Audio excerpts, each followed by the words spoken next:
The Maelstrom Hunter by Crimson QB Sage, Chapter 24, Search and Rescue, with Team Ruby and Team Archfiend. With the minus Naruto. Professor Oobleck, Weiss questioned. Yes, I'm afraid those bags won't be necessary, team, seeing as you've opted to shadow a huntsman on what is now essentially a search and rescue slash reconnaissance mission. I can assure you we will not be establishing a single base of operations. Rather, we will be traversing several miles of hazardous wasteland and making camp in any defendable locations we may stumble upon. I packed all of our essentials myself, plotted our air course, and readied the airship. Oobleck said, talking fast per the norm as he paced in front of the 7 students. And it's Dr. Oobleck. I didn't earn my PhD for fun. Thank you very much. This guy needs to switch to decaf, Roshi said under his breath. Come on, children. According to my schedule, we are already 3 minutes behind schedule, Oobleck stated, adding the last part as an afterthought to clarify before zipping off to the airship, docked behind the nutty professor in a matter of seconds, leaving a small dust cloud as he did so. Well, alright then. Looks like we're going to save Naruto with Dr. Oobleck. Okay, yeah. When you say it out loud like it sounds worse, Ruby said, her statement starting out positive and upbeat before suddenly becoming as depressed as her team after halfway through. Hopefully he's as fast as he is now in battle, Han stated, trying to look on the positive side of the things. We're doomed, Fu said. Come on, guys, let's go save the world, Roshi exclaimed. Save the world, Nora called out. The group turned around to see Team Juniper approaching them. You're going on world-saving missions without us? I'm hurt, sad, maybe a little hungry. That last one's not your fault, though, Ren. Ren just rolled his eyes, but smiled nonetheless at his girlfriend's antics. Sounds exciting. Where are you going? John asked. Outside the kingdom, Fu stated. Hey, so are we, Nora said. Ren and Nora wanted to shadow the sheriff of a nearby village, Pyrrhus stated. We set out tomorrow, Ren stated. Then you can party with us tonight, Neptune called out, said blue-haired boy walked over to the group alongside Sun. We're shadowing a crime specialist, all inner-city detective stuff. We get junior badges. We normally go to the city with you guys, which means stuff always exploding and junk, so we thought this might be a better way to check out the kingdom when it's, normal, Sun stated. By the way, where's Naruto? I don't see him with your team. He's been kidnapped, Han stated, much to the shock of the others, save for Team Ruby, Roshi, and Fu. It's part of the reason why we're going out of the kingdom. We were able to track his trail as far as Quadrant 5. Who would want to take Naruto? Pyrrha questioned. I could name quite a few people, Roshi replied. There's the Akatsuki. The entire goal is to capture us. 4 minutes, people, Oobleck called out from the airship. Well, wish us luck, Ruby said, and with that, the friends disappeared either back to Beacon Academy or towards their mission. With Naruto, unknown location, Naruto, Kurama called out, causing the blonde fox to jolt up, then fall back down in pain, but still conscious. QB, what happened? Naruto mentally asked. He took a look around the place he woke up in, only to find that he was in some sort of damn prison cell, water slowly dripping down from a crack in the ceiling. The sounds of machinery and robots was heard off in the distance as well.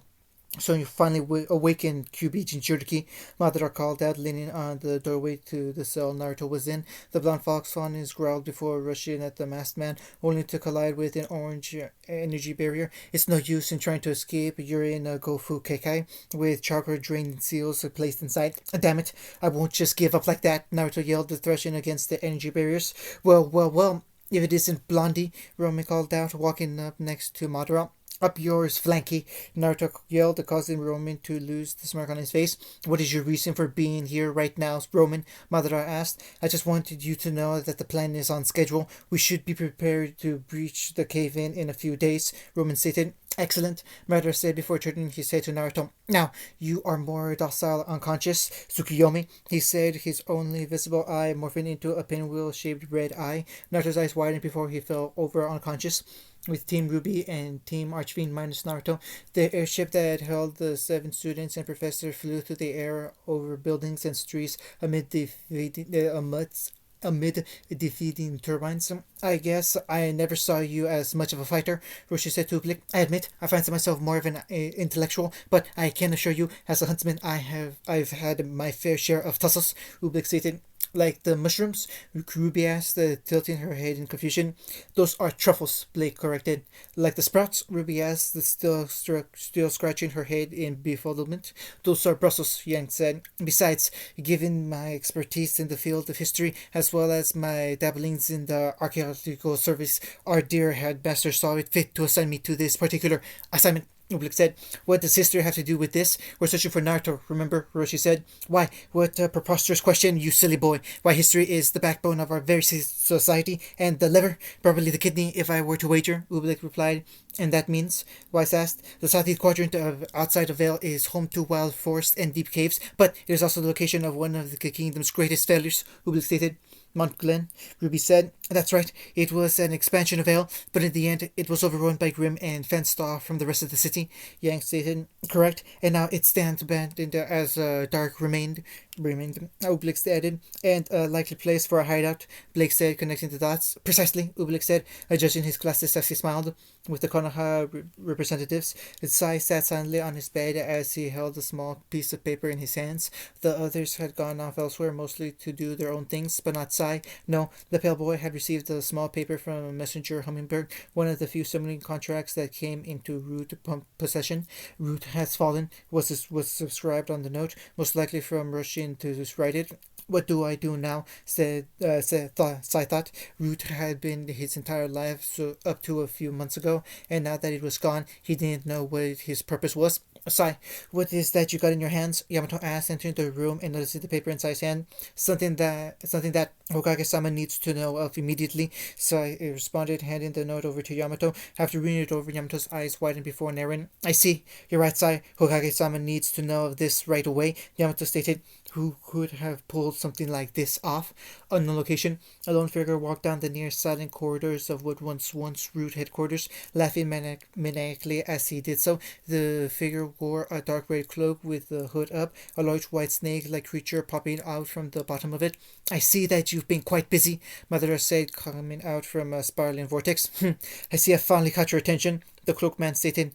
And pray tell, what would require you to catch my attention? Madara asked. I want to join you, the cloaked man said.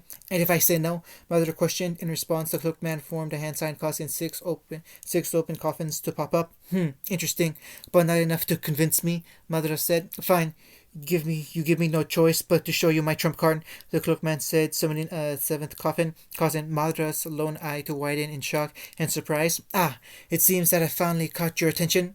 How did you get this? Mother demanded more than asked.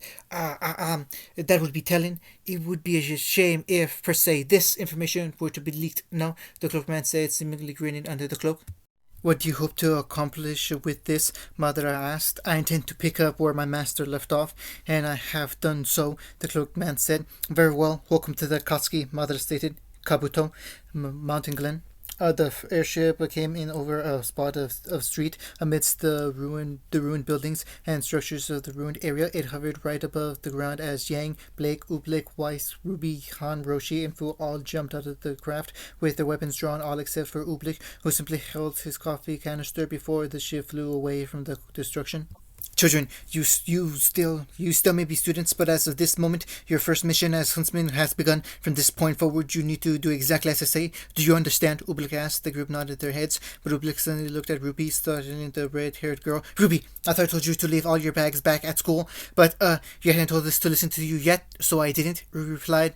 She's not wrong, Oobleck said to himself. Very well, Ruby, leave your bag here and we can pick it up upon our return. But Ruby said, young lady, what in the world could you possibly have in that bag that could be so important to bring it with? Oobleck said, but received his answer as the bag zipper opened and out popped Zwei said, causing everyone to stare at the uninvited guest. Get back in the bag, Ruby whispered to her dog. Zwei merely barked in response. We're here to investigate an abandoned urban jungle teeming with death and hostility, and you brought a dog? Oobleck questioned. Ruby said. Genius, Oobleck exclaimed, backing away long enough for Ruby to give a confused shrug before speeding past and snatching the pet away from Ruby, who tumbled to the ground as Oobleck spun Zwei in the air. Canines are historically known for their perceptive nose and heightened sense of sound, making them excellent companions for a search such as ours. Zwei barked happily in his hands as the nutty professor spun him around. I am a genius, Ruby proudly stated, causing Yang, Weiss, Han, and Fu to face fall at the grinning girl. So, what are your orders, Doctor? Blake asked. Yes, straight to the chase, I like it, Oobleck said, suddenly letting go of Zwei, suspending the dog in the air for less than a second before dropping down as Oobleck placed his hands behind his back for a serious pose. As you've been informed, the southeast area has been marked as a recent hotspot for grim activity. Now, there are several possible explanations for the behavior, one of which is being grim. What? Hiroshi asked, just as confused as the rest of the group. Grim. A creature of Grim approximately 100 yards from us at this very moment. Ublik said. What? Yang exclaimed. The group turning to look at the lone beowulf wandering into the street before joining the group in unleashing their weapons. Stop! Ublik said. Huh? Fu questioned, lowering her twin tauntauns like everyone else to listen. There are a number of reasons why Grim will congregate in this practical area, the most likely of which will be their attraction to negativity, sadness, envy, loneliness, hatred, all quantities that are likely held by our hidden group or harboring ill intent. Ublik stated. So, what now? Ruby asked. We wait, we track. If this specimen leads us to its pack, that pack may subsequently lead us to our prey. Ublik replied. How long do we wait? Blake asked. It's uncertain. Hours, days, weeks. Why lone Grim have been known to stay isolated from the pack for months at a time, and there's the whole pack, Ublik said. His sudden realization is true. 5 beowulfs were already following the first. If we stay quiet enough, we can easily sneak away, and they've seen us. If we can stay quiet enough, we can easily sneak away, and now they've seen us. What? Fu explained. And now they've seen us, Ublik yelled into Fu's ear. I take it tracking them is out of the question, Han asked. An accurate assumption, yes, Ublik stated. What's the plan then? Yang asked. The group turned to the teacher as the creatures closed in. Show them what you're capable of, Ublik said. Cover your ears, Swai, Ruby exclaimed. The swinging crescent rose to prepare it for shooting, the dog being as told, curling up into a ball. The single beowulf charged at the smiling Yang as she ran towards the beast, ending with the blonde knocking it out in a one fiery punch. As they passed, several stopped chasing after the party girl to focus on Blake, who stood and waited with her hand on her hilt until one of the enemies swiped at her afterimage, the real deal slicing her would-be attacker in half before slashing through the another and cutting down on one more. Behind the faunus, Weiss ran from several black-coated beasts before jumping into the air and taking one down with Martinaster. She dashed towards them in her rapier held high and slaughtered 4 of them in a straight line until she stopped. A wave of beowulfs converged on Ruby, but the scythe wielder shot multiple bullets at the oncoming force. While Swai was busy chasing his own tail, Roshi hopped from atop one beowulf to another, firing off bullets mid-air and slashing while he could.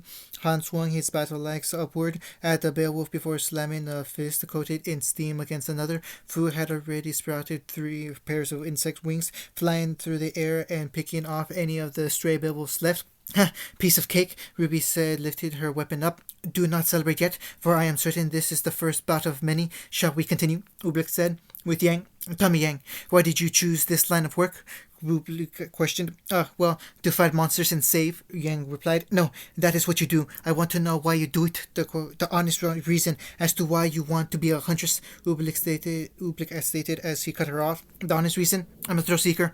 I want to travel around the world and get wrapped up in as many crazy adventures as I can, and if I help people along the way, then that's even better. It's a win-win, you know, Yang stated. I see, Ublik said. With Weiss. And you, Mishni, a girl born into fame and fortune such as yourself, certainly doesn't need the extra work. So, why choose this over a cushy job in Atlas? Ublik asked as he sat on a high windowsill writing in his journal while Weiss fought off beowulfs below. It's exactly as you said. I'm a Shni. I have a legacy of honor to uphold. Once I realized I was capable of fighting, there was no longer a question of what I would do with my life. It was my duty, Weiss stated after impaling the last foe on her blade and dropping the body. Interesting, Ublik stated. With Blake. And what about you, Blake? You seem to carry yourself with a sense of purpose, Ublik asked as he examined the inside of a doorway. There's too much wrong in this world to just stand by and do nothing. Inequality, corruption. Someone has to stop it, Blake replied. Very well. How? Ublik questioned. Blake said, unable to answer. Ublik said to himself before dashing away, leaving Blake to bow her head in troublesome thought with Fu. So what is your reason for becoming a huntress? Ublik asked. From the very moment I could walk, I was taught how to fight, to defend the people who couldn't, Fu replied. But why not just start anew away from fighting? Ublik questioned. Because I don't want anyone else to experience the pain and oppression that I felt when I lived in Taki, Fu said before flying off. Good, Ublik said, mostly to himself. with Roshi. So Roshi, why did you become a huntsman? Ublik said, because I wanted to do something good with my life, so that people would acknowledge me. Roshi said shortly as he dodged the swipe from a beowulf before charging at the base.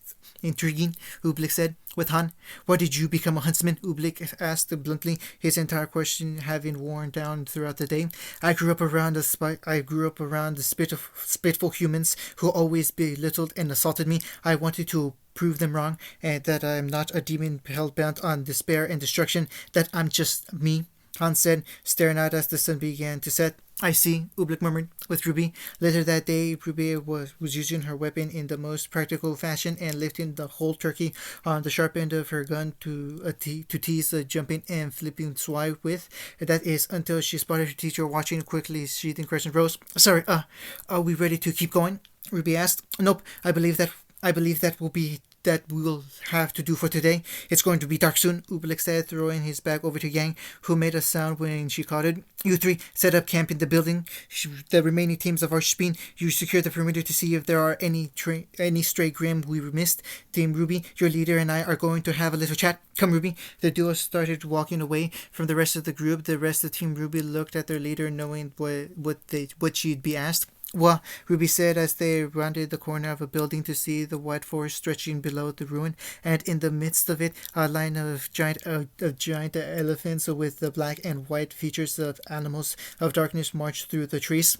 What is that? It looks awesome. That, my dear girl, is a Grimm, Ublik replied. Let's kill it, Ruby said, staring at the lumbering mass of monsters in amazement and awe before pulling out her gun. I'm afraid your sniper rifle will do nothing more than agitate the Grimm of that size, Ublik said. But what if it attacks us? Ruby questioned. Fret not, Ruby. Those Goliaths are not concerned with us. Ruby, not every Grimm is mindless, or rather, not every Grimm is still mindless, Ublik said. Let me tell you a story. A long time ago, the continent was once one. A giant demon terrorized the lands, but the first dust user, Prince Julius the Huntsman, defeated the great demon, and Grimm spawned forth from the defeated demon. Legend has it that the demon was split into three: its energy, its physical body, and its soul. You see, the Grimm you see before you are so powerful, so superior to the Grimm you fought, that they've undoubtedly lived hundreds of years, and in that time between killing humans and attacking our borders, they have done one important thing. They've learned that when they attack our borders, they're likely to die, and what we lack in strength, we make up for in will, and that killing one human will likely bring more. As he spoke, one Goliath swiveled its thick neck to look at the figures watching their position, eyes glowing as fiery red as any other Grimm. Then why are they still so close to the city? What are they doing? Ruby asked. All Grimm, no matter how intelligent, are still attracted to negative emotions, and the fact that they've seemed to ignore us means that there is an even bigger source of negative emotion out there, Ublik stated. As he said this, the Goliath turned its head forward again and moved on with its kin. Ublik turned around and walked away as well, and Ruby retracted her weapon, not moving. Dr. Ublik, Ruby asked. Ublik said. I was wondering, Ruby said, wondering why I've been interrogating your teammates all day. Ublik stated. Actually, I was wondering, why did you want to become a huntsman? Ruby asked. Look around and tell me what you see, Ublik said. Ruby did so, and as she looked around, lots of buildings, empty streets, Ruby said. I see lives that could have been saved, Ublik stated as he continued walking with Ruby beside him and Swai at her heels. As a huntsman, it is my job to protect the people, and although I am capable of doing it with traditional weaponry, I believe I can make a much larger impact if I do it with my mind.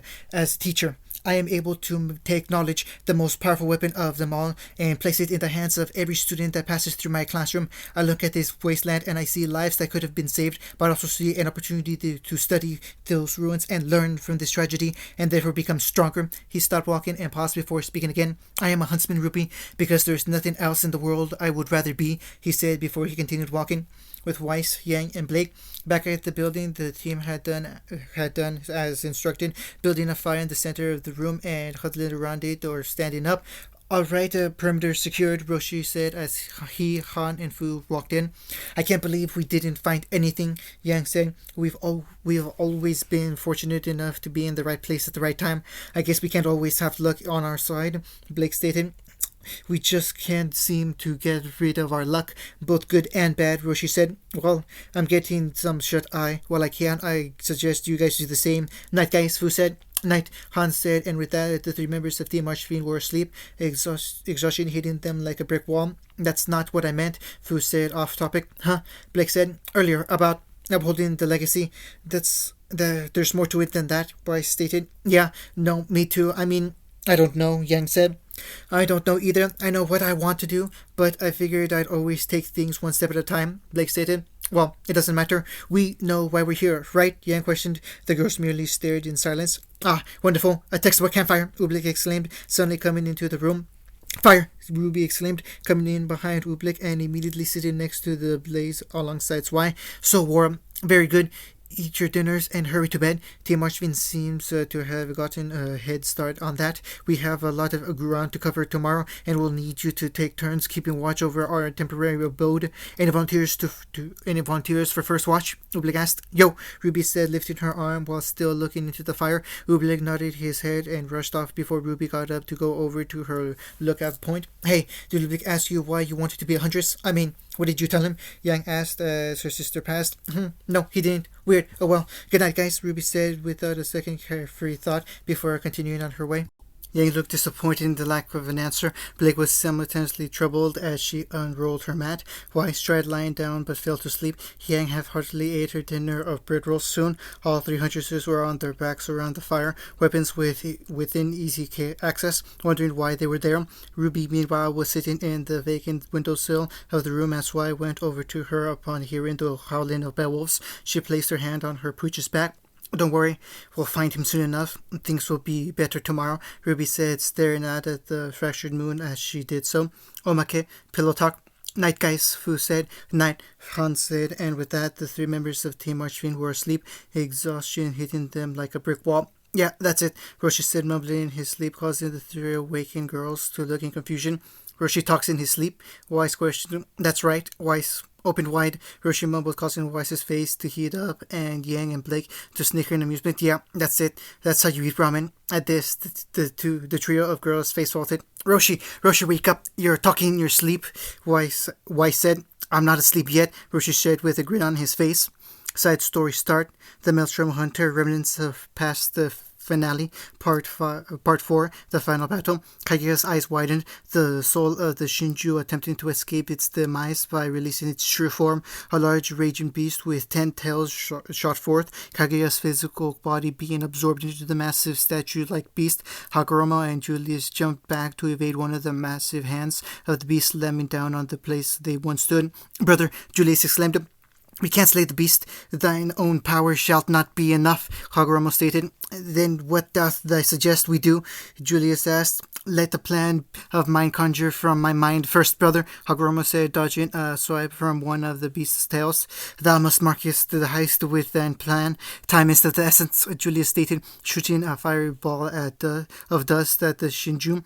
I know so, brother, Hagoromo said. Suddenly it came to him. I know what to do. Well then, brother, speaketh your mind. I have not all day, Julius exclaimed, barely dodging the Shinju's fist. We split the beast in 4, one of mind, of body, and twice energy, the Hagoromo exclaimed. And pray tell, where shall we store the one of mind and of body? Julius asked. Remember thine gift? Hagoromo questioned. Of course, thine own gift with mine should be enough to do so, Julius stated. The two brothers charged forward, Hagoromo thrusting his right hand forward, while Julius' left hand shot forward. Rikudo Waru Chibaku Tensei, the duo exclaimed, their hands making contact with the massive beast. The ground around the Shinju started gravitating towards the massive beast. Seconds before the two brothers jumped back, the ground kept compressing around the Shinju, forming a sphere large enough to be considered a giant moon. A large crack started forming across the land before the massive continent began to divide, a mile-wide gap forming in the matter of seconds. Finally, a large moon floated in the air, Hagoromo and Julius breathing heavily in exhaustion. We did it, brother, Julius said before he before he could get a response, a rumbling sound was heard, putting the duo on edge. A black energy shot out of the large moon, growling large and larger until the large moon was split into two. One of the two moons appeared to be fractured, and from the black energy that touched the ground, various dark beasts sprawled forth. Each one was similar to a regular animal, but was coated in pitch black skin with white masks with red markings. Luckily for the exhausted brothers, the beast appeared on the other side of the divided continent. 1 week later. Art thou certain of thine choice? Hagoromo asked. The brothers had spent the good majority of the week resting and recovering. The black beast had gone off shortly after appearing to parts of the continent unbeknownst to the duo. I am as certain as ever, Julius replied. The young prince had decided to take it upon himself to teach the people trapped on what would be later dubbed the Dark Continent how to defend themselves against these strange black creatures. Then I wish thou good fortune in thine travels, Hagoromo said, pulling Julius into an arm hug. And thine journeys as well, Julius said, walking over to a small dinghy that rested on the shores of the newly divided continent. He gave one last wave to his brother before pushing the boat out to sea to the Dark Continent. Farewell, brother, Hagoromo whispered. End of chapter 24.